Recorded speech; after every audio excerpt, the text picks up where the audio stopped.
someday, I'm still working on it, my introduction will be as wonderful and as long as George Regis's.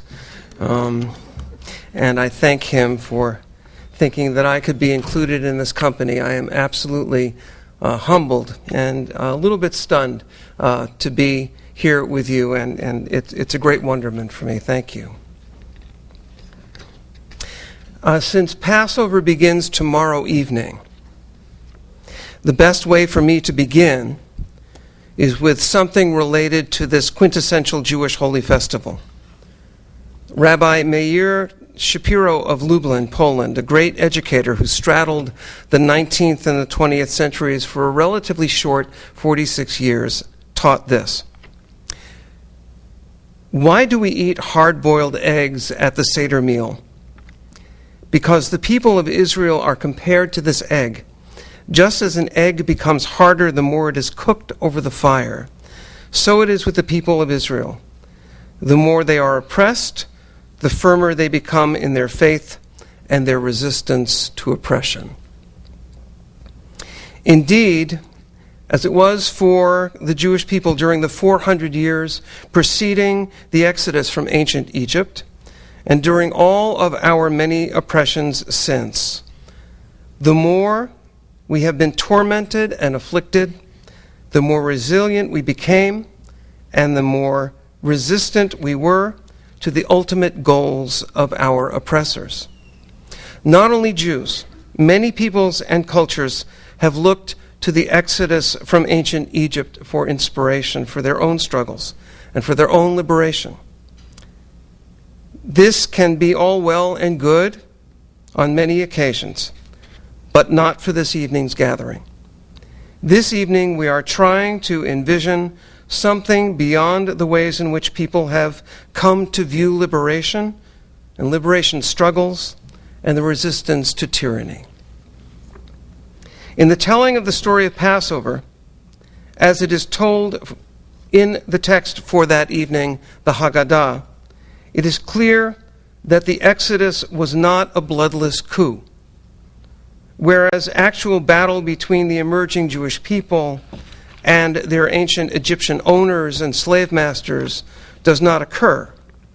There is certainly battle between God, as the Jewish people were coming to understand God, and the many non-gods that we perceived with the Egyptians.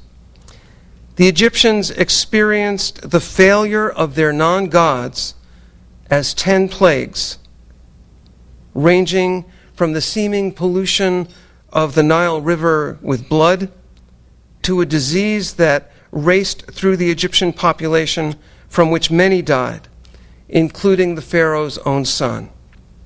Next in line to become the Pharaoh, and next in line for divinity. It is the Egyptian people who suffer in these plagues, getting caught in the crossfire of their manifestation. Cognizant of this, and aware that no victory or liberation is true or complete when some suffer or are defeated because of it, it is our Jewish custom, as we recite the names of these plagues, that we remove 10 drops from our wine or juice cups, reducing our joy for our freedom, because that freedom is not complete due to the suffering of the Egyptians. In the Talmud, the rabbis add their own story to the story. They do that frequently, and tell the scene of how the Sea of Reeds parted, enabling the Jewish people to cross, while the pursuing Egyptians drowned in the regathered waters. They tell the story like this. At the very moment when the Egyptian armies were perishing in the sea, the ministering angels were about to sing to God in jubilation. God silenced them and said, "My creatures are perishing. How can you sing?" I am proud of my tradition for being so aware of the true nature of victory and the responsibility of freedom. Yet, if this is one of the major values we are supposed to share with the world, We as a Jewish people haven't learned it very well yet, nor have we taught it very much to others. In this sense, the Jewish people is not quite yet free. 4,000 years into our people's journey, and we're still learning. Why is this so? Because attaining true liberation requires other components to undergird it. Otherwise, freedom cannot stand. And the components are love and peace. But not love and peace as we usually think of them, idealistic and almost ethereal. Rather, these must be love and peace as true, active, organic, and even practical elements in our work to improve the world. The Hebrew word for ancient Egypt is Mitzrayim, which means narrow place. In the largest sense, narrow place is both attitudinal and experiential, much more than it is geographic. Even the tabernacle, the portable temple we brought with us during our time in the desert, could be narrow for us. One would think that we would have experienced that magnificent structure for God as limitless. But sometimes we didn't. According to our tradition, we were a great multitude in the desert, described by the number 600,000. And yet, it says in the book of Leviticus, and the congregation gathered at the door of the tent of meeting. 600,000 at one door. Really? Well, says a commentary of Rabbi Mordechai HaKohen, maybe it was the courtyard outside the door. But the courtyard was 50 cubits by 50 cubits, about 200 square feet. Still pretty small. Yes, the commentary continues, but the eye of a needle is not narrow for two people who love each other, and the breadth of the whole world is too narrow for enemies. Love ruled in the midst of the children of Israel, says the commentary, and therefore the courtyard of the tent of meeting was large enough to hold the entire congregation. Therefore, it says in the following verse, and Moses said to the congregation, this is the thing that God commanded us to do. Mordechai HaKohen asks, what is the thing that God wants us to do? The answer is love. Love is the answer. And the commandment to do it means that this should not be a one-time phenomenon, but doing it should be constantly eternal. And then, says God in this commentary, you won't complain that the area is too narrow for you. No area, no negotiation, no impasse, no animosity is too narrow when it is based on real love. What is real love? We read in a commentary on the book of Genesis that real love includes criticism. Solomon ibn Virga, who lived in Spain during the golden age of Jewish-Muslim cooperation, says, the one who is quick to love is also quick to hate. And finally, a Jewish folktale says, love tastes sweet, but only with bread. We learn from these that loving, underlying true liberation is a love that is complex. In fact, it must embrace complexity in order to be love at all. This is a nuanced love. It is relational. It is a social phenomenon, not an ideal. The love that supports freedom is not easily come by. It is long, long in the making. It is built, molded, and caressed into being, slowly, carefully, and with true knowledge of the one you are trying to love. The love of freedom is a love that must be accompanied by sustenance, especially for the defeated. Taking 10 drops out of our cups is only a metaphor.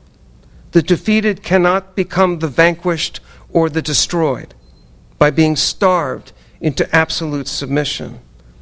A little bit of prosperity eliminates the desire for vengeance, and it must bring peace.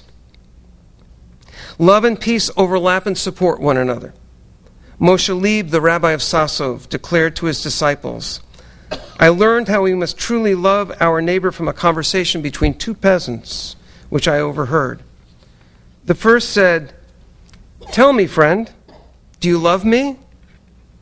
And the second replied, 'I love you deeply.' And the first asked, 'Do you know, my friend, what gives me pain?' The second answered, 'How can I know what gives you pain?' Ah, then, the first peasant cried out, 'If you do not know what gives me pain, then how can you say you truly love me?'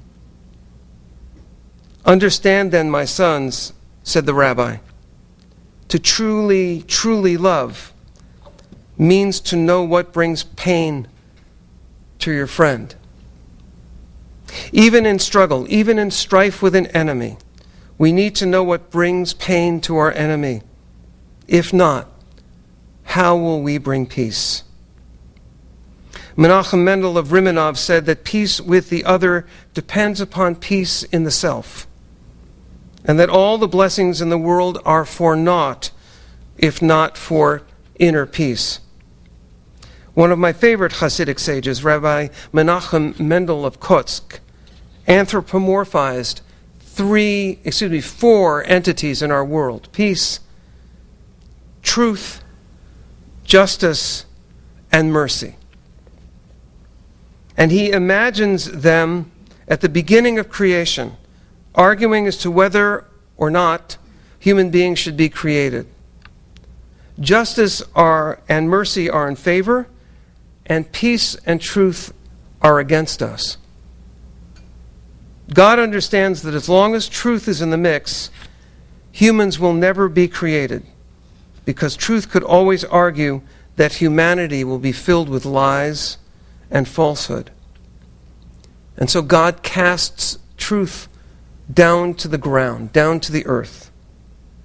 And now, human beings could be created, God reasoned, because even though peace would always argue that humans will create strife and discord and war, that as Dr. King would always urge us, justice and mercy can overcome that. Can peace be a form of resistance? Only if it's coupled with real love that welcomes critique, that is built with meticulous care, makes room for all, especially those who are deemed to be enemy, and provides the possibility for the kind of negotiation and understanding and compromise that will allow no one ever again to be a loser. Peace is not a form of resistance. Peace can be a product of resistance.